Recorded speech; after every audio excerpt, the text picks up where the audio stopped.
Hello बच्चों, केम छो मजा में। मैं MD Asif, MD sir Hindi medium में आप सभी का स्वागत करता हूं। पिछले क्लास में हम लोग प्रश्नावली 9.2 के क्वेश्चन नंबर 4 तक के प्रश्नों को सॉल्व कर चुके थे। आज के क्लास में हम लोग क्वेश्चन नंबर 5 और क्वेश्चन नंबर 6 को सॉल्व करेंगे। क्वेश्चन नंबर 5 में दिया हुआ है, एक पार्क में बने 5 मीटर त्रिज्या वाले वृत्त पर खड़ी 3 लड़कियां रेशमा, सलमा एवं मनदीप खेल रही हैं। रेशमा एक गेंद को सलमा के पास, सलमा मनदीप के पास तथा मनदीप रेशमा के पास फेंकती है। यदि रेशमा तथा सलमा के बीच और सलमा तथा मनदीप के बीच की दूरी 6 मीटर हो तो रेशमा और मनदीप के बीच की दूरी क्या है। आइए इस क्वेश्चन को पहले हम लोग डायग्राम के थ्रू समझते हैं कि क्वेश्चन हमसे कह क्या रहा है, उसके बाद इस क्वेश्चन को सॉल्व करेंगे।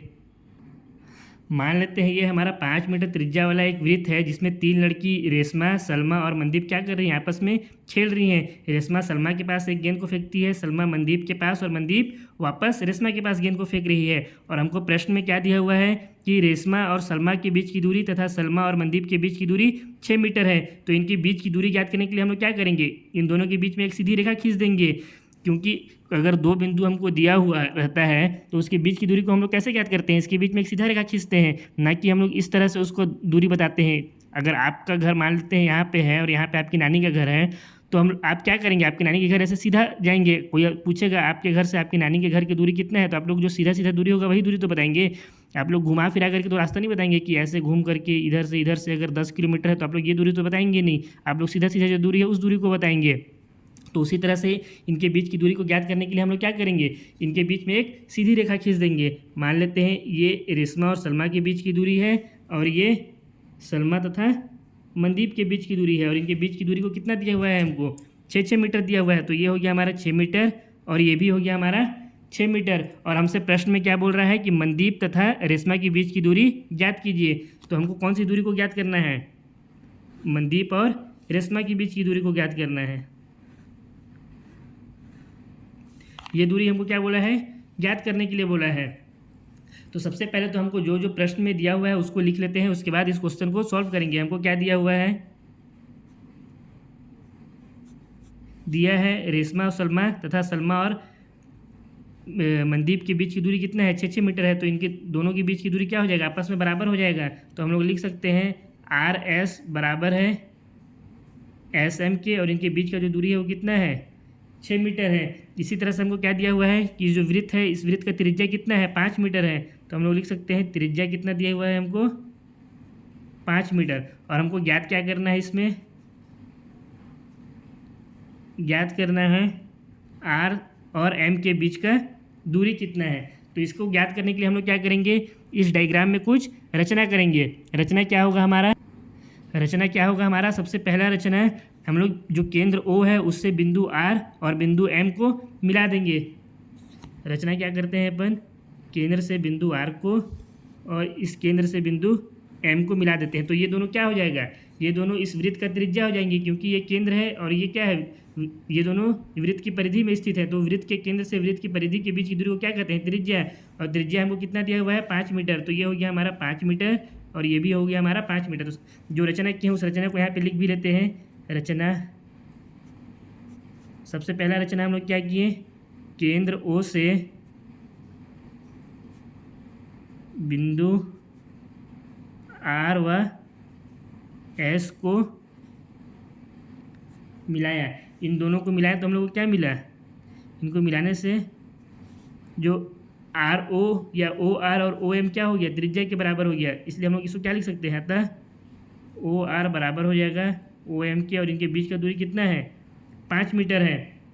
अब दूसरा रचना हम लोग क्या करेंगे कि ये जो केंद्र O है इससे ये जो हमारा रेखा है आर एम, इसके ऊपर एक लंब डालेंगे। इसके ऊपर लंब डालने से फायदा क्या होगा, अगर आर एम को ध्यान से देखें तो आर एम क्या है, इस वृत्त का एक जीवा है, क्योंकि ये दो बिंदुओं को आपस में मिला रहा है ये रेखा। तो ये हमारा एक जीवा हो गया। और केंद्र से जीवा पर जब कभी भी हम लोग लंब डालते हैं तो क्या करता है, लंब जीवा को 2 बराबर भागों में बांट देता है, यानी समद्विभाजित करता है। इसको हम लोग प्रमेय 9.3 में आप लोगों को मैं पढ़ा चुका हूँ। तो दूसरा हम लोग काम क्या करेंगे यहाँ पे कि जो हमारा केंद्र है उससे जीवा आर एम पर एक लंब डालेंगे। इसका नाम दे देते हैं ओपी, ठीक है। इसे क्या नाम दे दिए, ओपी नाम दे दिए इस लंब का। तो दूसरा काम अपन किए, केंद्र O से जीवा आर एम पर एक लंब डाला, या एक लंब कौन सा, हमारा लंब कौन सा है, ओपी है, तो यहाँ पे लिखेंगे एक लंब ओपी डाला, अर्थात ओपी लंब आर एम। इसलिए हमारा यहाँ पे क्या हो जाएगा, जो आर पी है वो बराबर हो जाएगा पी एम के, क्योंकि हम लोग पढ़ चुके हैं आर पी बराबर हो जाएगा पी एम के। इसका कारण लिख देंगे, चूंकि कौन सा प्रमेय था, आई थिंक प्रमेय 9.3 था। ठीक है, आप लोगों को प्रमेय लिखने की जरूरत नहीं है ना कि प्रमेय कौन सा है, सिर्फ आप लोगों को मैं याद दिलाने के लिए, समझाने के लिए इस प्रमेय को लिखता हूँ कि ये किस प्रमेय से हो रहा है हमारा। वृत्त के केंद्र से, प्रमेय हमारा क्या कहता है, वृत्त के केंद्र से जीवा पर डाला गया लंब जीवा को समद्विभाजित करता है। अब इसमें हम लोग और क्या कर सकते हैं, एक काम ये कर सकते हैं, अगर हम लोग इस त्रिभुज को देखें एस आर एम, ये वाला त्रिभुज को देखें तो ये कैसा त्रिभुज है हमारा, क्योंकि इसकी दो भुजा आर एस और एस एम आपस में बराबर है, इसलिए ये समद्विबाहु त्रिभुज हो जाएगा। तो इसमें हम लोग एक काम और कर सकते हैं कि ये जो बिंदु एस है, इससे भी हम लोग क्या करेंगे, इस भुजा पर एक लंब डाल देंगे। इसको डालने से पहले मैं आप लोगों को पहले एक समद्विबाहु त्रिभुज का गुण को बता देता हूँ कि कभी भी, इसको थोड़ा सा ऊपर कर देते हैं, है ना, कभी भी समद्विबाहु त्रिभुज अगर है कोई भी, ठीक है, मान लेते हैं ये हमारा क्या है, एक समद्विबाहु त्रिभुज, इसको नाम दे दिए ए, ये बी हो गया, ये सी हो गया। तो इसकी अगर दो भुजाएं बराबर रहती है, मान लेते हैं ए बी और ए सी क्या है, बराबर है, तो अगर इन बराबर भुजाओं का जो मध्य बिंदु होता है, कौन हो गया मध्य बिंदु ए, इस मध्य बिंदु से इसके सामने वाले भुजा यानी बी सी पर हम लोग लंब डालते हैं, तो ये लंब क्या करता है, अगर इसके ऊपर लंब डालेंगे तो ये जो लंब है ना, ये लंब भुजा बी सी को समद्विभाजित कर देगा। ये लंब का नाम देते हैं, मान लेते हैं ए पी है, तो ए पी क्या करेगा, बी सी को समद्विभाजित कर देगा, यानी बी पी बराबर हो जाएगा पी सी के। ये किसका गुण है, ये समद्विबाहु त्रिभुज का गुण है। तो इसी तरह से हम लोग यहाँ पे देखें, ये इस त्रिभुज में एस आर एम में इसकी ये भुजा आर एस और ये भुजा एस एम आपस में बराबर है, इसका मध्य बिंदु क्या है, एस है, तो इसके मध्य बिंदु से जब हम लोग सामने वाली भुजा आर एम के ऊपर एक लंब डालेंगे तो ये क्या करेगा, इस भुजा को भी समद्विभाजित कर देगा। और ये लंब कहाँ पे मिलेगा, ये लंब बिंदु पी पर ही मिलेगा। क्यों मिलेगा, क्योंकि हम लोग प्रमेय जो दो हमारा था उससे क्या जान चुके हैं कि ये जो जीवा हमारा आर एम है, इसका मध्य बिंदु क्या है, पी है। इसलिए अगर हम लोग इस बिंदु से अगर इस पर लंब डालेंगे, मान लेते हैं हम लोग लंब डालें, वो लंब यहाँ पे आया, ठीक है, बिंदु पी पे नहीं आया, समझाने के लिए सिर्फ बता रहा हूँ ना, मान लेते हैं इसका नाम दे देते हैं क्यू, तो ये क्या करेगा, ये जो लंब है एस क्यू, ये इसको दो बराबर भागों में बांटेगा, तो यहाँ से क्या आएगा हमारा आर क्यू बराबर क्यू एम आएगा। जबकि हम लोग क्या जान चुके हैं रचना 2 से कि आर पी बराबर हमारा क्या है, पी एम है, यानी बिंदु पी क्या है, इसका मध्य बिंदु, और इस लंब से क्या आ रहा है कि बिंदु क्यू इसका मध्य बिंदु हो रहा है, जो कि हमारा क्या हो जाएगा, गलत हो जाएगा। इसलिए जो हम लोग बिंदु एस से लंब डालेंगे वो कहाँ पे मिलेगा, बिंदु पी पर मिलेगा। तो सबसे पहले तो इसको मिटा देता हूँ और यहाँ से एक हम लोग बिंदु पी पर लंब डाल देते हैं। क्या किए अपन, समद्विबाहु त्रिभुज एस आर एम में मध्य बिंदु एस से उसके सामने वाली भुजा आर एम पर एक लंब क्या डाले हैं, एस पी डाले हैं। ये इधर नहीं समझ में आ रहा है तो इस पी को यहाँ पे लिख देते हैं, ठीक है, इसको काट देते हैं यहाँ पे, ये हमारा है बिंदु पी, ठीक। तो हम लोग का जो तीसरा रचना हुआ वो क्या हुआ, तीसरा रचना हो गया समद्विबाहु त्रिभुज एस आर एम में बराबर भुजाओं के मध्य बिंदु एस से उसकी सामने वाली भुजा कौन सी है, आर एम, आर एम पर एक लंब एस पी खींचा। अर्थात हम लोग क्या किए यहाँ पे, हम लोग यहाँ पे किए एस पी को लंब डालें किसके ऊपर, आर एम के ऊपर लंब डालें, इसलिए हमारा क्या हो जाएगा, इसलिए हो जाएगा हमारा आर पी बराबर पी एम हो जाएगा। ये इस लंब को डालने के लिए कारण क्या हो जाएगा, ये आर पी और ये पी एम आपस में एक दूसरे के बराबर हो जाएंगे। इसका कारण क्या लिख देंगे, चूंकि समद्विबाहु त्रिभुज बाहु त्रिभुज के बराबर भुजाओं का मध्य बिंदु से सामने वाली भुजा पर डाला गया लंब भुजा को समद्विभाजित करता है। ठीक है, बस यही एक तो इसमें समझने वाली चीज़ थी। बाकी ये क्वेश्चन बहुत ही इजी है। अगर आप लोग ये समझ गए तो बाकी इस क्वेश्चन को बहुत ही आसानी के साथ सॉल्व कर सकते हैं।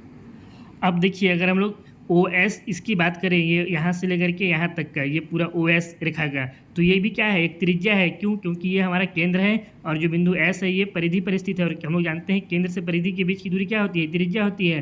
और हमको त्रिज्या कितना दिया हुआ है, 5 मीटर दिया हुआ है। तो यहाँ से यहाँ तक का जो दूरी हो गया कितना हो गया, 5 मीटर हो गया। अब अगर हम लोग OP को जो दूरी है यहाँ से यहाँ तक की दूरी, इसको कितना मान लें, अगर x मान लें यहाँ से यहाँ तक की दूरी को, तो जो हमारा PS हो जाएगा वो कितना हो जाएगा, 5 - x मीटर हो जाएगा। यही ना होगा। इसको इधर समझिए, जैसे 1 मिनट, ठीक है, यहाँ पे समझिए। नाउ चूँकि हमारा जो OS है वो भी क्या है, OS भी एक त्रिज्या है, OS भी एक त्रिज्या है। इसलिए क्या हो जाएगा, OS बराबर 5 मीटर हो जाएगा, जो कि हमको दिया हुआ है, 5 मीटर दिया हुआ है ना। ठीक है, और यदि हम लोग क्या कर रहे हैं, यदि OP को हम लोग मान रहे हैं x मीटर, ठीक है, यहाँ पे ये OS हमारा पूरा 5 मीटर यहाँ से यहाँ तक का हुआ। अब अगर हम लोग इस OP को x मीटर मान लेंगे तो जो हमारा PS है वो कितना हो जाएगा, 5 - x मीटर हो जाएगा। इसी को यहाँ पे बस मैं समझा रहा हूँ आप लोगों को। तो हमारा जो PS है वो कितना हो जाएगा, PS बराबर हो जाएगा 5 - x मीटर हो जाएगा। अगर अभी भी नहीं समझ में आ रहा है तो इसको इस तरह से समझिए, ये जो हमारा पूरा OS था वो किसके बराबर है, OP प्लस PS के बराबर है। ये जो पूरा OS है ये OP प्लस PS के बराबर है। तो हम लोग यहाँ पे क्या लिख सकते हैं, इसको इस तरह से समझिए, चूँकि जो हमारा OS है वो किसके बराबर है, OP प्लस PS के बराबर है। और यदि हम लोग इसको कितना मान रहे हैं, OP को हम लोग मान रहे हैं ये x मीटर है, और ये जो हमारा PS है इसको हम लोग ऐसे ही छोड़ देते हैं, PS एज इट इज़। और ये हमारा OS पूरा कितना दिया हुआ है, पूरा ये 5 मीटर है। तो यहाँ से PS का वैल्यू कितना निकल के आ जाएगा, PS बराबर हमारा कितना हो गया, x - 5 मीटर हो गया। सॉरी, ये x इधर जाएगा ना, तो ये 5 - x मीटर हो जाएगा हमारा PS। वही तो हम लोग यहाँ पे किए हैं, PS बराबर 5 - x मीटर किए हैं। अब इसके आगे एक काम करता हूँ, ड्राइंग को जो हम लोग मैं यहीं पे नीचे में ही बना लेता हूँ ना, बार बार हम लोग को ऊपर नीचे नहीं करना पड़ेगा। पहले ड्राइंग को मैं यहाँ पे बना लेता हूँ। देखिए, हमारा इसी तरह का कुछ आकृति है। ये हमारा O से P के बीच की दूरी हम लोग कितना माने थे, x मीटर। तो हमारा P से S के बीच की दूरी कितना हो गया था, 5 - x मीटर हो गया था। और यही हम इसमें जो हमारा त्रिज्या दिया हुआ था वो कितना था, ये था हमारा 5 मीटर, ये भी था हमारा 5 मीटर, और इनके बीच की दूरी हमको 6 मीटर था दिया हुआ, इन दोनों के बीच का दूरी। यही हमारा ऊपर में डायग्राम था। इसको आप लोग यहाँ पे एक बार चेक भी कर सकते हैं इस डायग्राम को। ठीक है, तो अब हम लोग इसमें क्या करेंगे, देखिए इस आकृति में यदि हम लोग RP बराबर y मान लें, R और P के बीच की दूरी को हम लोग क्या मान लें, y मान लें, तो PM भी क्या हो जाएगा, y की ही तो बराबर हो जाएगा, क्योंकि हमारा RP और PM दोनों एक दूसरे के क्या था, बराबर था। तो यदि हम लोग यहाँ पे यदि RP बराबर y मीटर, ठीक है, इसको हम लोग क्या किए हैं, माने हैं, इसलिए हमारा क्या हो जाएगा, तो जो PM है वो भी क्या हो जाएगा, y मीटर हो जाएगा। क्यों होगा, क्योंकि हम लोग रचना 1 और 2 से क्या, सॉरी रचना 2 और 3 से 2 एंड 3 से क्या देख चुके हैं कि जो RP है वो क्या है, PM के बराबर है। और हमको क्या ज्ञात करना है, हमको पूरा यहाँ से यहाँ RM ज्ञात करना है। अगर इसको हम लोग y मीटर माने तो यहाँ से यहाँ तक की दूरी भी कितनी हो जाएगी, y मीटर हो जाएगी। और हमको क्या ज्ञात करना है, RM ज्ञात करना है। यहाँ पे लिखता हूँ मैं, हमें क्या ज्ञात करना है, हमें ज्ञात करना है, क्या ज्ञात करना है, हमें RM ज्ञात करना है। यहाँ से यहाँ तक की दूरी, यही तो पूरी हमको दूरी ज्ञात करने के लिए दिया हुआ है। और RM किसके बराबर है, RP प्लस PY के बराबर है। क्योंकि अगर हम लोग यहाँ पे देखें तो RM किसके बराबर है, RP प्लस PM के बराबर है और RP को हम लोग कितना माने हैं, y माने हैं। RP बराबर हम लोग क्या माने हैं, y। तो PM भी हमारा कितना आया, y आया, यहाँ से यहाँ तक की दूरी, तो ये भी कितना हो गया, y हो गया। तो हम लोग लिख सकते हैं RM बराबर ये क्या हो जाएगा, y प्लस वाई 2y हो जाएगा। 2y मीटर इसको बोल सकते हैं, ठीक है। 2y ये हो गया हमारा मीटर। तो हमको एक्चुअल में क्या ज्ञात करना है, इस 2y का वैल्यू ज्ञात करना है। अगर हमको y का वैल्यू मिल जाएगा तो हम लोग 2y भी बहुत ही आसानी के साथ ज्ञात कर सकते हैं। इसको ज्ञात करने के लिए हम लोग क्या करेंगे, जो हमारा त्रिभुज OPR है, ये कैसा त्रिभुज है, समकोण त्रिभुज है, क्योंकि इधर 90 डिग्री का कोण बन रहा है तो इधर भी 90 डिग्री का कोण बनेगा। तो हम लोग ये वाला जो त्रिभुज है OPR और ये जो त्रिभुज है SPR, ये भी हमारा 90 डिग्री का कोण बनेगा, ये भी एक समकोण त्रिभुज है, ठीक है। क्योंकि इस तरफ 90 डिग्री बन रहा है तो इधर भी 90 डिग्री बन रहा है, यहाँ से यहाँ लंब डाले हैं तो दोनों तरफ तो 90 डिग्री का ही बनेगा। अगर इन दोनों त्रिभुज को हम लोग क्या करेंगे, पाइथागोरस का प्रमेय इन दोनों त्रिभुज में लगाएंगे तो क्या हो जाएगा, हमको x और y के टर्म में दो समीकरण मिलेगा, जिसको हल करके हम लोग क्या कर सकते हैं, y का वैल्यू ज्ञात कर सकते हैं। और y का वैल्यू अगर हमको मिल गया तो हम लोग 2y का वैल्यू भी ज्ञात कर सकते हैं, जो कि हमको क्या करना है, ज्ञात करना है। तो इसको ज्ञात करने के लिए हम लोग अब अगले पेज में चलते हैं। कौन कौन से त्रिभुज में हम लोग पाइथागोरस प्रमेय लगाएंगे, एक तो हमारा हो गया OPR और दूसरा हो गया SPR। तो पहले इस वाले त्रिभुज में लगाते हैं। तो यहाँ पे लिखते हैं समकोण त्रिभुज, कौन सा है हमारा ये OPR में पाइथागोरस प्रमेय से। पाइथागोरस प्रमेय क्या होता है, कर्ण का स्क्वायर बराबर लंब का स्क्वायर प्लस आधार का स्क्वायर, यही होता है पाइथागोरस प्रमेय। और अगर हम लोग इस ट्रायंगल में देखें तो कर्ण हमारा क्या है, ये जो हमारा OR है ये क्या है, कर्ण है। तो हम लोग इसके जगह पे क्या लिख सकते हैं, कर्ण की जगह पे OR का स्क्वायर बराबर हमारा लंब, लंब इसमें क्या हो जाएगा, जो हमारा OP है ये क्या हो जाएगा, लंब हो जाएगा। तो हम लोग यहाँ पे लिख देंगे लंब की जगह पे OP का स्क्वायर प्लस आधार, आधार क्या हो जाएगा, ये हमारा जो है PR ये क्या है, आधार है। तो हम लोग यहाँ पे PR या RP कुछ भी लिख सकते हैं, मान लेते हैं ये हमारा RP का स्क्वायर, ये हमारा हो गया आधार। तो OR हमको कितना दिया हुआ है, O से R के बीच की दूरी 5 मीटर दिया हुआ है। तो हम लोग यहाँ पे क्या लिखेंगे, 5 का स्क्वायर बराबर OP को हम लोग कितना माने थे, x मीटर माने थे। तो OP की जगह पे हम लोग लिख लेंगे x का स्क्वायर प्लस PR का स्क्वायर। हमारा जो आधार है, ये जो PR है, ये RP है, इसको हम लोग कितना माने थे, y मीटर माने थे। तो इसकी जगह पे हम लोग क्या लिख सकते हैं, y का स्क्वायर। अब इसको अगर सॉल्व करेंगे तो कितना हो जाएगा, ये 5 का स्क्वायर है यानी ये हो गया 25 बराबर ये हो गया हमारा x का स्क्वायर, ये प्लस ये हो गया y का स्क्वायर। इसको मान लेते हैं ये हमारा क्या है, समीकरण नंबर 1। अब समकोण त्रिभुज SPR में अगर देखिए इसे पाइथागोरस प्रमेय लगाएं तो क्या होगा, समकोण त्रिभुज SPR में पाइथागोरस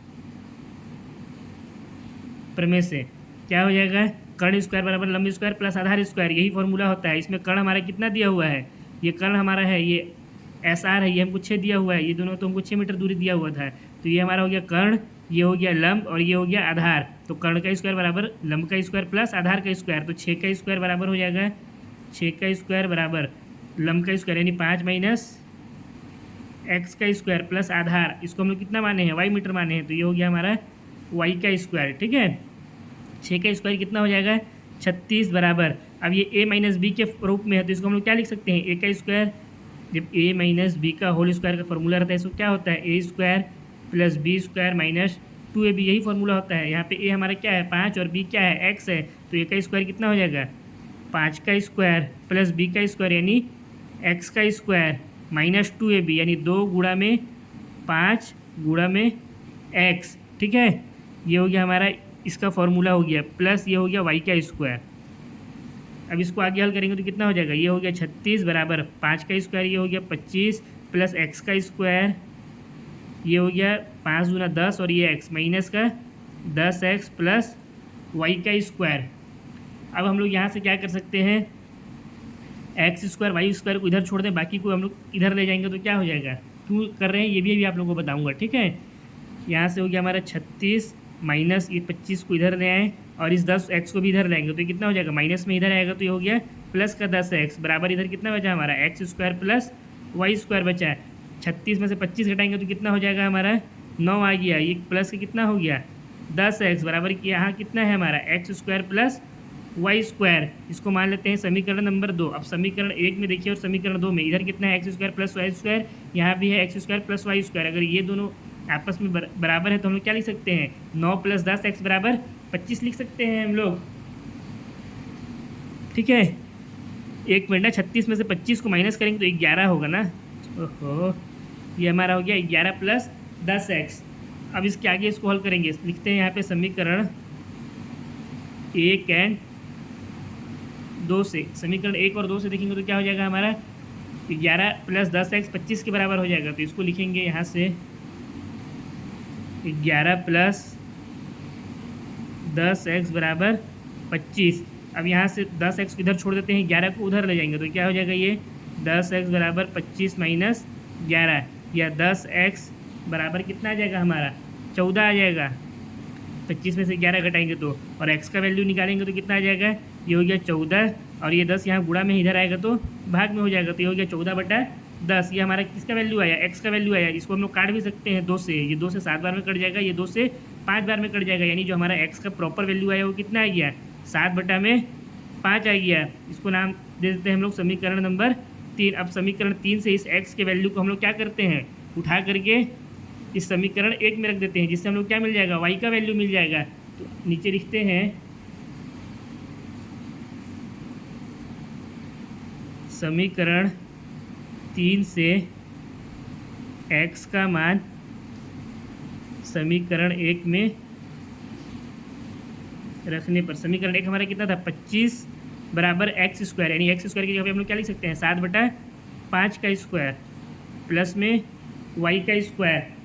अब इसको हल करेंगे तो कितना हो जाएगा, ये हो गया हमारा 25 बराबर 7 का स्क्वायर 49, और 5 का स्क्वायर कितना हो जाता है 25, प्लस ये कितना हो गया y का स्क्वायर।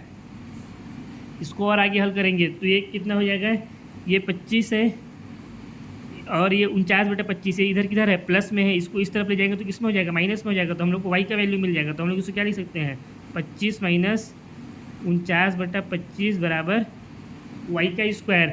अब इस 25 से क्या हो जाएगा, इस 25 के साथ एलसीएम लेंगे तो गुणा हो जाएगा, तो यहाँ पे हो गया 25 × 25 कितना हो जाता है, 625 हो जाता है। तो हम लोग यहाँ पे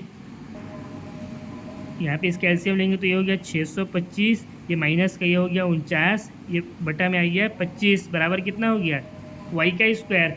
625 में से 49 को घटाएंगे तो कितना आ जाएगा, 576 आ जाएगा। आप लोग घटा करके देख लीजिएगा, ठीक है।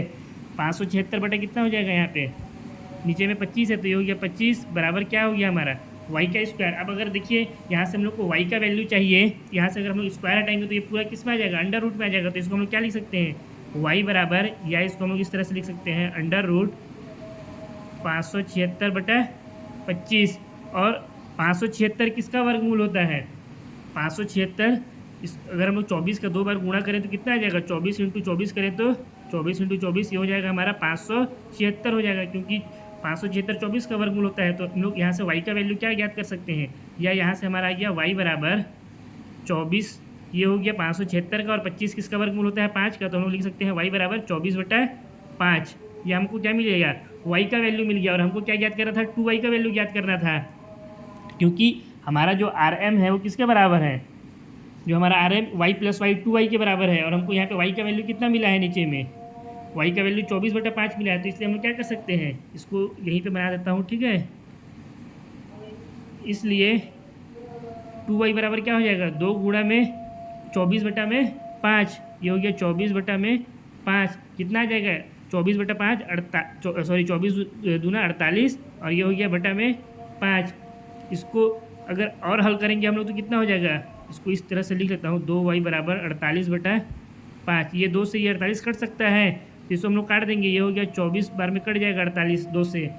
तो ये आ गया हमारा कितना, y का वैल्यू, y बराबर हो गया 24/5। अब अगर इसको भी चाहें अगर आप लोग काटना तो काट सकते हैं, यहाँ पे भी अपने आंसर को छोड़ सकते हैं। ये भी क्या हो गया 24/5 मीटर, ये हो गया इसका आंसर। या फिर अगर इसको काटेंगे तो क्या आ जाएगा, y का वैल्यू 5 चौको 20 हो गया, 4 बचा 5 × 40 यानी 4.8 मीटर। और शिट, एक गलती में क्या किया, हम लोग को तो 2y का वैल्यू निकालना था, तो फिर 2 को क्यों काटा, यही तो गलती हो गया ना। आप लोग को ऐसा गलती बिल्कुल भी नहीं करना है, ठीक है। यहाँ पे हमारा क्या हो गया, 2y बराबर आ गया 48/5। हम लोग को 2y का वैल्यू तो निकालना है यहाँ पे, ठीक है। तो यही हमारा क्या हो गया, आप लोग चाहें तो आंसर को यहाँ पे भी छोड़ सकते हैं, ठीक है। 2y का वैल्यू आ गया 48/5 मीटर, ये भी आप लोग का आंसर हो जाएगा। या अगर आप लोग चाहें तो क्या कर सकते हैं, 5 से 48 को काट देंगे तो हमको 2y का वैल्यू कितना मिल जाएगा, 5 9 45 होता है, तो ये हो गया 9 दशमलव लगाएं, यहाँ पे कितना बचा 45 और 3 48, 3 बचा 5 छक्का 30, तो हमारा कितना आ गया 9.6 मीटर आ गया 2y का वैल्यू। ये हमारा क्या हो जाएगा, आंसर आ जाएगा। तो हम लोग यहाँ पे लिख सकते हैं, अतः रेशमा तथा मनदीप के बीच की दूरी कितना है, इसको काट देते हैं, 9.6 मीटर है। यही हमारा हो गया क्वेश्चन नंबर 5 का आंसर। अब क्वेश्चन नंबर 6 को सॉल्व करते हैं। क्वेश्चन नंबर 6 में दिया हुआ है 20 मीटर त्रिज्या का एक गोल पार्क यानी वृत्ताकार पार्क एक कॉलोनी में स्थित है। 3 लड़के अंकुर, सैयद तथा डेविड इसकी परिसीमा पर बराबर दूरी पर बैठे हैं और प्रत्येक के हाथ में एक खिलौना टेलीफोन आपस में बात करने के लिए है। प्रत्येक फ़ोन की डोरी की लंबाई ज्ञात कीजिए। हमको बोल रहा है एक 20 मीटर वृत्ताकार त्रिज्या का एक पार्क है एक कॉलोनी में स्थित, जिसमें 3 लड़के अंकुर, सैयद और डेविड इस तरह से बैठे हैं कि उनके बीच की दूरी क्या है, बराबर है, और प्रत्येक के हाथ में एक खिलौना टेलीफोन है आपस में बात करने के लिए। हमको क्या बोला है कि प्रत्येक फ़ोन की डोरी की लंबाई ज्ञात कीजिए। आइए इस क्वेश्चन को हम लोग पहले आकृति से समझते हैं कि इस क्वेश्चन में हमसे क्या रहा है। मान लेते हैं ये हमारा 20 मीटर त्रिज्या का एक पार्क है जिसमें 3 लड़के कौन कौन बैठे हैं, अंकुर, सैयद और डेविड। अगर हम लोग अंकुर को यहाँ पे बैठा दें, मान लेते हैं ये अंकुर है, ये सैयद है और ये डेविड है, तो और इनके बीच की दूरी अगर हम देखें, यहाँ से यहाँ, यहाँ से यहाँ और ए से डी के बीच की दूरी, तो क्या ये तीनों दूरी आपस में बराबर है, नहीं है। ये तीनों दूरी देखने से ही पता चल रहा है कि आपस में बराबर नहीं है, जबकि हमको प्रश्न में क्या बोला है कि तीनों इस तरह से बैठे हैं कि उनके बीच की दूरी आपस में क्या है, बराबर है। तो हमको क्या करना पड़ेगा, इन तीनों को इस तरह से बैठाना पड़ेगा कि इनके बीच की दूरी आपस में क्या हो, बराबर हो। तो पहले तो हम लोग इसको इस तरह से बैठाते हैं कि इनके बीच की दूरी क्या हो जाए, बराबर हो जाए। उसके बाद समझते हैं कि प्रश्न में हमसे आगे क्या कह रहा है। पहले तो इसको मैं मिटा देता हूँ। अब देखिए, अगर हम लोग अंकुर को यहाँ पर बैठा दें, सैयद को यहाँ पे बैठा दें और डेविड को यहाँ पे बैठा दें और इनके बीच की दूरी अगर हम लोग निकालें, ये क्या हो गया हमारा, अंकुर से सैयद के बीच की दूरी, ये हो गया हमारा सैयद से डेविड के बीच की दूरी, और ये क्या हो जाएगा हमारा, डेविड से अंकुर के बीच की दूरी, ये हो गया हमारा ए अंकुर, और ये हो गया एस फॉर सैयद, और ये हो गया डी फॉर डेविड। तो अब हम लोग क्या दिख रहा है कि ये जो तीनों दूरी आपस में क्या है, बराबर है। देखने से मालूम चल रहा है ये दूरी लगभग क्या है, बराबर है, ठीक है। एकदम बिल्कुल मैं एक्यूरेट नाप करके नहीं बैठाया हूँ। अगर आप लोग चाहें तो इसको बिल्कुल नाप करके भी इनको बैठा सकते हैं, जहाँ से इनके बीच की दूरी क्या हो, बराबर हो। तो हमसे प्रश्न में बोल रहा है कि जो इनके बीच जो टेलीफोन है बात करने वाला, उसकी लंबाई ज्ञात करना है। तो हमको क्या ज्ञात करना है, ये जो दूरी है इस दूरी को हमको ज्ञात करना है, यहाँ से यहाँ, यहाँ से यहाँ और यहाँ से यहाँ। तो तीनों दूरी चूंकि आपस में बराबर है, तो किसी एक की दूरी को भी हम लोग ज्ञात कर देंगे तो क्या हो जाएगा, हमको तीनों की दूरी आपस में मिल जाएगा। तो इस क्वेश्चन को कैसे सॉल्व करेंगे, इस क्वेश्चन को सॉल्व करने के लिए हम सबसे पहले एक रचना करते हैं कि जो बिंदु O है, केंद्र हमारा O है, उससे बिंदु A, S और D को आपस में मिला देते हैं। तो यहाँ पे रचना में लिखते हैं, रचना केंद्र O से बिंदु A, S व D को मिलाया। इन तीनों को हम लोग मिला देते हैं। यहाँ पे ये हमारा हो गया O से S के बीच की दूरी, ये हो गया A से O के बीच की दूरी, और ये हो गया O से D के बीच की दूरी। अब अगर इसको ध्यान दे तो ये क्या हो जाएगा हमारा, OA, OS और OD त्रिज्या हो जाएगा, क्योंकि ये क्या है, वृत्त से परिधि के बीच की दूरी है और हमको त्रिज्या कितना दिया है वृत्त का, 20 मीटर। तो इसका मान कितना हो जाएगा, ये 20 मीटर हो गया। इसी तरह से ये भी हमारा 20 मीटर हो गया और ये भी 20 मीटर हो गया। अब अगर इस आकृति को ध्यान से देखें तो यहाँ हमारा AS, SD और AD क्या है, एक जीवा है, क्योंकि वृत्त के दो बिंदुओं के बीच की दूरी क्या हो जाती है, जीवा हो जाती है। और जीवा के साथ ही ये क्या है, अगर इसको हम लोग ध्यान से देखें तो ASD एक त्रिभुज बन रहा है, और ये कैसा त्रिभुज है, समबाहु त्रिभुज होगा। क्यों होगा, क्योंकि हमको क्या बोला है कि ये जो तीनों दूरी है आपस में क्या है, एक दूसरे के इक्वल है। तो ये हमारा एक समबाहु त्रिभुज हो गया। अब इस क्वेश्चन को आगे सॉल्व करने से पहले मैं एक समबाहु त्रिभुज का आप लोगों को गुण बता देता हूँ, ताकि आप लोगों को आगे कोई परेशानी ना हो। वो गुण क्या होता है, इसको नीचे में यहीं पे समझा देता हूँ, ठीक है। हाँ, इतना में हो जाएगा। मान लेते हैं ये हमारा क्या है, ABC एक समबाहु त्रिभुज है। तो समबाहु त्रिभुज का गुण कहता है, ये हो गया ए, ये हो गया बी, ये हो गया सी, ये तीनों भुजा आपस में क्या है, एक दूसरे के बराबर है। तो समबाहु त्रिभुज का गुण हमसे कहता है कि अगर किसी दो भुजाओं के बीच से जो बीच वाला मध्य बिंदु होता है उससे हम लोग सामने वाली भुजा पर अगर कोई लंब डालेंगे तो वो क्या करेगा, उस भुजा को दो बराबर भागों में विभाजित कर देगा। यानी अगर हम लोग यहाँ पे दो भुजा बी और ए सी क्या है, बराबर है, इसका मध्य बिंदु क्या हो जाएगा, ए हो जाएगा। ए से इसके सामने वाले भुजा बी सी पर लंब डालेंगे, मान लेते हैं ये ए पी है, तो ये लंब ए पी क्या करेगा, बी सी को समद्विभाजित कर देगा। यानी ये किसके बराबर हो जाएगा, बी पी बराबर बी सी के हो जाएगा। तो ये इससे हम लोग क्या पता चल रहा है कि जो समबाहु त्रिभुज का लंब होता है वही क्या होता है, उसका माध्यिका भी होता है, क्योंकि माध्यिका है तभी तो इसको दो बराबर भागों में बांट रहा है। माध्यिका किसको कहते हैं कि जो उसको क्या करे, दो बराबर भागों में बांट दे। और समबाहु त्रिभुज का जो माध्यिका होता है ना, ये इसके केंद्रक से होकर के गुजरता है। किससे होकर के गुजरता है, इसे केंद्रक से। केंद्रक किसको कहते हैं, ठीक है, जहाँ पे समबाहु त्रिभुज की तीनों जो लंब या माध्यिका है आपस में दूसरे को प्रतिच्छेद करते हैं। अगर हम लोग यहाँ से सामने वाली भुजा पर एक लंब खींचें यहाँ से इसमें, तो ये यहाँ पे आया है। इसी तरह से अगर इस बिंदु सी से सामने वाली भुजा ए बी पर लंब खींचें तो ये तीनों आपस में कहाँ पे मिले, इस बिंदु पे मिले। तो ये जो बिंदु होगा ये क्या हो जाएगा, यही बिंदु हमारा क्या कहलाता है, समबाहु त्रिभुज का केंद्रक कहलाता है। और केंद्रक का काम क्या रहता है समबाहु त्रिभुज में, कि ये जो इसका लंब रहता है ना, यानी जो इसका माध्यिका रहता है, उसको 2:1 के रेशियो में बांट देता है। अगर हम लोग यहाँ पे भी देखें तो यहाँ से यहाँ तक हमको कुछ बड़ा दिख रहा है इसका जो लंबाई है, और यहाँ से यहाँ तक लंबाई जो है वो छोटा दिख रहा है। तो ये किस लंबाई में बांट दिया है, ये 2:1 के रेशियो में बांट देता है इसके लंब को या माध्यिका को कह सकते हैं। उसी तरह से अगर यहाँ पे भी देखें तो ये वाला जो भाग है यहाँ से यहाँ तक का, इसको केंद्रक को नाम दे देते हैं हम लोग ओ।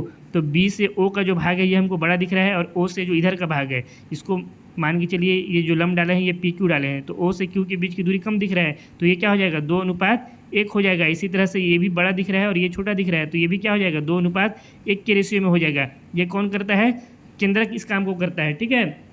तो समबाहु त्रिभुज में जो उसका लंब या माध्यिका रहता है वो किससे होकर के गुजरता है, उसके केंद्रक से होकर के गुजरता है। और केंद्रक क्या करता है, उसके लंब या माध्यिका को 2:1 के रेशियो में बांट देता है। अब हम लोग अपने क्वेश्चन में आते हैं। ये हमारा क्वेश्चन है। क्वेश्चन में सबसे पहले हम लोग क्या किए, एक रचना क्या किए कि केंद्र से तीनों बिंदु को आपस में मिला दिए, जो कि इसे क्या हो गया, त्रिज्या हो गया। अब उसके बाद हम लोग सेकेंड रचना ये करते हैं कि ये जो हमारा ओ है इससे एच डी जो भुजा है, या एच डी भुजा बोल लीजिए या जीवा बोल लीजिए, इस पर एक लंब डाल देते हैं, इसको जीवा ही बोलते हैं, ठीक है। हमारा दूसरा रचना हो जाएगा, रचना सेकेंड, केंद्र ओ से जीवा एच डी पर एक लंब ओपी डाला या ओपी खींचा है। इसका मतलब क्या हुआ, ओपी लंब हुआ किसके ऊपर, जीवा एच डी के ऊपर। इससे फ़ायदा क्या होगा, अगर हम लोग यहाँ से यहाँ एक लंब डाल दें, ठीक है। इसको दूसरे आपको कलर से समझा दे रहा हूँ, ठीक है, सेम कलर मिक्स हो जाएगा, वरना अगर इसके ऊपर हम लोग लंब डालेंगे तो यहाँ पे क्या होगा कि ये जो लंब है इसको नाम दे देते हैं हम लोग ओपी। तो ये ओपी क्या करेगा, इस जीवा को समद्विभाजित कर देगा, क्योंकि हम लोग प्रमेय 9.3 से क्या पढ़ चुके हैं कि किसी भी वृत्त में केंद्र से जीवा पर डाला गया लंब क्या करता है, जीवा को समद्विभाजित कर देता है। तो इसको समद्विभाजित कर देगा, और यहाँ पे लंब डालें तो यहाँ पे जो कोण भी बनेगा वो कितना बनेगा, 90 डिग्री का बनेगा। इसलिए हम लोग यहाँ क्या लिख सकते हैं कि जो हमारा एस पी होगा वो पी डी के बराबर हो जाएगा। इसलिए हम लोग यहाँ पे लिख सकते हैं एस पी बराबर हो जाएगा पी डी के। इसका कारण क्या हो जाएगा, प्रमेय 9.3 क्या कहता है, प्रमेय 9.3 वृत्त के केंद्र से जीवा पर डाला गया लंब जीवा को समद्विभाजित करता है, ठीक है। इसको मान लेते हैं हम लोग समीकरण नंबर 1। इसको क्या मान लेते हैं, समीकरण नंबर 1। अब यदि हम लोग इस आकृति में ध्यान दें तो इस आकृति में जो वृत्त का केंद्र O है वही क्या हो जाएगा, समबाहु त्रिभुज ए एच डी का केंद्रक भी हो जाएगा। क्यों केंद्रक होगा, इसको इस तरह से समझिए। यदि हम लोग A से इस भुजा एच डी पर एक लंब मान लेते हैं हम लोग ए पी खींचें, ठीक है, तो ये कहाँ पे आया, इस बिंदु से होकर के गुजरा है। इसी तरह से अगर हम लोग बिंदु S से सामने वाली भुजा ए डी पर एक लंब खींचेंगे तो वो भी कहाँ से होकर के गुजर रहा है, ये भी बिंदु O से होकर के गुजर रहा है। इसी तरह से बिंदु D से इस भुजा ए एस पर लंब खींचेंगे तो ये भी कहाँ से होकर के गुजर रहा है। इसको भी अगर ध्यान दें, ये तीनों भुजा तीनों लंब या तीनों माध्यिका कह ली, इसको कुछ भी कह सकते हैं, ठीक है, क्योंकि ये दो बराबर भागों में बांट रहा है इसलिए इसको माध्यिका भी कह सकते हैं। और हम लोग तो इसमें क्या कर रहे हैं, लंब डाल रहे हैं, तो ये तीनों कहाँ से होकर के गुजर रहे हैं, ये बिंदु ओ से होकर के गुजर रहा है, तो यही इसका क्या हो जाएगा, यही इसका केंद्रक भी हो जाएगा। और हम लोग क्या जानते हैं कि जो केंद्रक रहता है समबाहु त्रिभुज का है, वो क्या करता है, उसके लंब को 2:1 के रेशियो में बांटता है, अभी मैं आप लोगों को नीचे बता चुका हूँ। तो ये क्या करेगा, ये जो एपी लंब है, अगर हम लोग एपी लंब डाल देंगे एचडी भुजा पर, तो ये क्या करेगा, केंद्रक को इस एपी लंब को 2:1 के रेशियो में बांट देगा। तो इसका हम लोग अगर तीसरा रचना यहाँ पे लिखें, तीसरा रचना हम लोग क्या करें, इफ़ यदि है ना एपी लंब डालें किसके ऊपर, भुजा एचडी में, ठीक है, इसमें डाल रहे हैं हम लोग समबाहु त्रिभुज एएसडी में, ठीक है, समबाहु त्रिभुज एएसडी में यदि हम लोग एपी लंब डालें एच डी के ऊपर, तो हमारा क्या हो जाएगा, ए ओ अनुपात ओ पी किसके बराबर हो जाएगा, 2:1 के बराबर हो जाएगा। तो हम लोग लिख सकते हैं, अतः क्या हो जाएगा हमारा, ए ओ अनुपात ओ पी बराबर हो जाएगा 2:1 के। या इसको हम लोग और किस तरह से लिख सकते हैं, इसको हम लोग लिख सकते हैं ए ओ बटा ओ पी बराबर 2/1, ठीक है, इसको अनुपात को काट देते हैं, ये हमारा हो गया 2/1। इसका कारण क्या हो जाएगा, इसके कारण भी लिख सकते हैं हम लोग समबाहु त्रिभुज का गुण, ठीक है, ये समबाहु त्रिभुज का क्या हो गया, एक गुण हो गया, जो आप लोगों को मैं भी नीचे बता चुका हूँ, ठीक है। या आप लोग चाहे तो इस गुण को यहाँ पे लिख भी सकते हैं। गुण क्या होता है, समबाहु त्रिभुज का जो केंद्रक होता है, समबाहु त्रिभुज का केंद्रक उसके लंब को 2:1 के रेशियो में क्या करता है, 2:1 में विभाजित करता है, विभाजित करता है, ठीक है। अब यहाँ से अगर हम लोग ध्यान दें तो ए ओ हमारा यहाँ पे क्या है, यहाँ से यहाँ ये ए ओ है, और ये क्या है, वृत्त का त्रिज्या, ये कितना हमको दिया हुआ है 20। तो हम लोग यहाँ पे ए ओ की जगह पे कितना रख सकते हैं, 20 रख सकते हैं। तो इसको मैं थोड़ा सा नीचे कर देता हूँ, और ए ओ की जगह पे हम लोग क्या रख दिए, 20 रख दिए। बटा में ओ पी है, तो ओ पी को हम लोग एज इट इज लिख सकते हैं यहाँ पे, ये हमारा हो गया ओ पी बराबर कितना हो गया, 2/1। अब क्या होगा, इस 1 का 20 के साथ गुणा हो जाएगा, ओपी का 2 के साथ गुणा हो जाएगा। तो इसको हम लोग क्या कर सकते हैं, 20 × 1 बराबर 2 गुणा में ओपी, इसका ये इधर भाग में इधर आया गुणा में, ये भाग में इधर गया तो गुणा में हो गया। 20 एकम कितना हो गया, 20 हो गया, और यहाँ कितना हो गया, 2 × ओपी 2 ओपी हो गया। यहाँ से अगर हम लोग देखें तो ये 2 से ये 20 कट सकता है 10 बार में, या 2 इसके क्या आ जाएगा, भाग में आ जाएगा। इस तरफ करेंगे तो इसको हम लोग यहाँ पे डायरेक्ट काट देते हैं, ये हो गया 10। ओपी का वैल्यू हमको कितना मिल गया, यहाँ से ओपी बराबर आ गया 10 मीटर। ये ओपी का वैल्यू हमको कितना मिल गया, ओपी बराबर 10 मीटर। इसको मान लेते हैं समीकरण नंबर 2। ये ओपी हमारा कौन सा है, इस अगर ट्रायंगल में देखें तो यहाँ से यहाँ तक की जो दूरी है वो कितना हो गया हमारा, 10 मीटर हो गया ये दूरी। अब देखिए, ये अगर इस त्रिभुज की हम लोग बात करें ओ पी एस, ये कैसा त्रिभुज है, समकोण त्रिभुज है, यहाँ पे 90 डिग्री का कोण बन रहा है। तो इसमें हम लोग क्या कर सकते हैं, पाइथागोरस प्रमेय लगा सकते हैं। पाइथागोरस प्रमेय लगा के क्या करेंगे, इसको हम लोग हल कर सकते हैं इस क्वेश्चन को। इससे हम लोग को फ़ायदा क्या होगा, इससे फ़ायदा होगा कि हम लोग को जो एस पी है इसका वैल्यू मिल जाएगा, और अगर एस पी का वैल्यू मिल जाएगा तो एस पी हम लोग का किसके बराबर है, समीकरण 1 से पी डी के बराबर है। तो एस पी बराबर हो जाएगा पी डी के, और ये S P plus P D अगर हम लोग करेंगे तो किसका वैल्यू मिल जाएगा, एच डी का वैल्यू मिल जाएगा, जो कि हमको क्या करना है, याद करना है। तो हम लोग लिखते हैं समकोण त्रिभुज ओ पी एस में पाइथागोरस प्रमेय से, ठीक है। नाउ समकोण त्रिभुज ओ पी एस में पाइथागोरस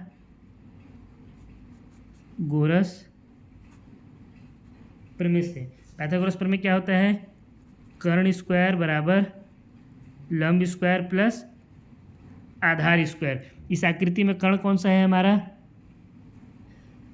अगर इस आकृति को देखें ओ पी एस इस त्रिभुज को, तो ये हमारा क्या हो गया, कर्ण हो गया ओ एस। ओ एस का वैल्यू कितना दिया हुआ है 20, और हमारा लंब क्या हो जाएगा ओ पी। ओ पी का वैल्यू कितना दिया हुआ है 10, और आधार क्या हो जाएगा एस पी। एस पी का वैल्यू भी हमको ज्ञात करना है, तो एस पी की जगह पे हम लोग क्या लिखेंगे, एस पी लिखेंगे। तो इसको डायरेक्ट हम लोग लिख सकते हैं, कर्ण की जगह पे क्या लिख देंगे, 20 का स्क्वायर बराबर लंब की जगह पे लिख सकते हैं हम लोग 10 का स्क्वायर, प्लस आधार की जगह पे क्या लिखेंगे, एस पी का स्क्वायर। 20 का स्क्वायर कितना हो जाएगा, ये हो गया 400 बराबर 10 का स्क्वायर हो जाता है 100, प्लस एस पी का स्क्वायर की जगह पे एस पी का स्क्वायर ही रहेगा।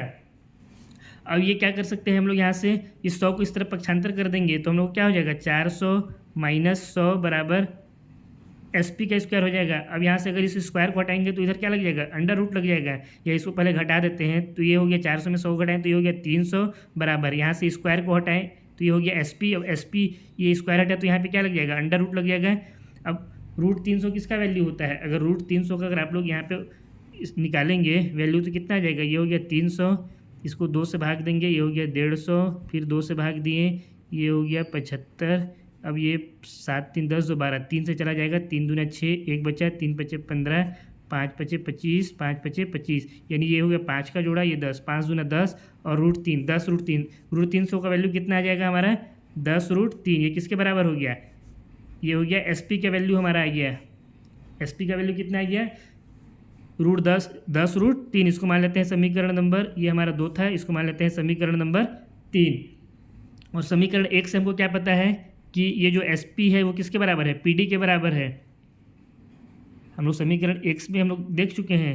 समीकरण 1 से इसको थोड़ा सा और ऊपर करता हूँ, यहाँ पे क्या देखें SP PD के बराबर है, यानी ये SP किसके बराबर है, PD के, और इसका वैल्यू हमारा कितना आ गया है 10 रूट 3, तो इसका वैल्यू भी कितना हो जाएगा 10 रूट 3 हो जाएगा। अगर हम लोग SD का वैल्यू निकालेंगे तो क्या हो जाएगा SP प्लस PD, यानी 10 रूट 3 प्लस 10 रूट 3 हो जाएगा, जो कि हमारा क्या हो जाएगा आंसर हो जाएगा। तो इसको नीचे करते हैं, यहाँ पे इसको सॉल्व कर देता हूँ, ठीक है। चूंकि समीकरण 1 से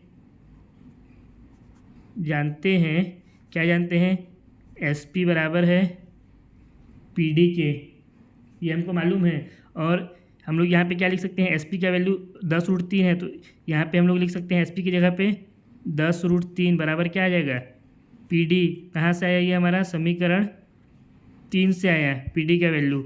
और हम लोगों को क्या पता है कि HD किसके बराबर है, इसको इस तरह बाकी को सॉल्व कर देता हूँ, ठीक है। चूँकि हमको मालूम है HD पूरा किसके बराबर है, SP प्लस PD के बराबर है, तो HD का वैल्यू हमारा कितना आ जाएगा 10 रूट 3 प्लस 10 रूट 3। अब इसको जोड़ देंगे तो ये कितना हो जाएगा, HD बराबर 20 रूट 3 मीटर। यही हमारा क्या हो गया, क्वेश्चन नंबर 6 का आंसर हो गया। इसका मतलब क्या हुआ कि यहाँ पे जो अंकुर, सैयद और डेविड बैठे हैं, इनमें से प्रत्येक के बीच की दूरी कितना है 20 रूट 3 मीटर है। प्रत्येक के बीच की दूरी कितना है 20 रूट 3 मीटर है। इसी के साथ क्वेश्चन नंबर 6 हमारा क्या होता है, समाप्त होता है। साथ ही प्रश्नावली 9.2 भी समाप्त होता है। आशा करता हूँ आप लोगों को वीडियो पसंद आया होगा। अगर वीडियो पसंद आया है तो वीडियो को लाइक करें, कमेंट करें, चैनल में नए हैं तो चैनल को सब्सक्राइब करें। साथ ही अभी तक मैं जितना भी वीडियो बनाया हूँ सभी वीडियो का PDF MD सर के टेलीग्राम चैनल पर अवेलेबल है। अगर आप लोगों को इस वीडियो का PDF चाहिए या इससे पहले वाले वीडियो का PDF चाहिए तो आप लोग MD सर के टेलीग्राम चैनल को ज्वाइन कर सकते हैं, जिसका लिंक आप लोगों को डिस्क्रिप्शन बॉक्स में मिल जाएगा। बहुत जल्द हम लोग प्रश्नावली 9.3 में मिलेंगे, तब तक के लिए बेस्ट ऑफ लक।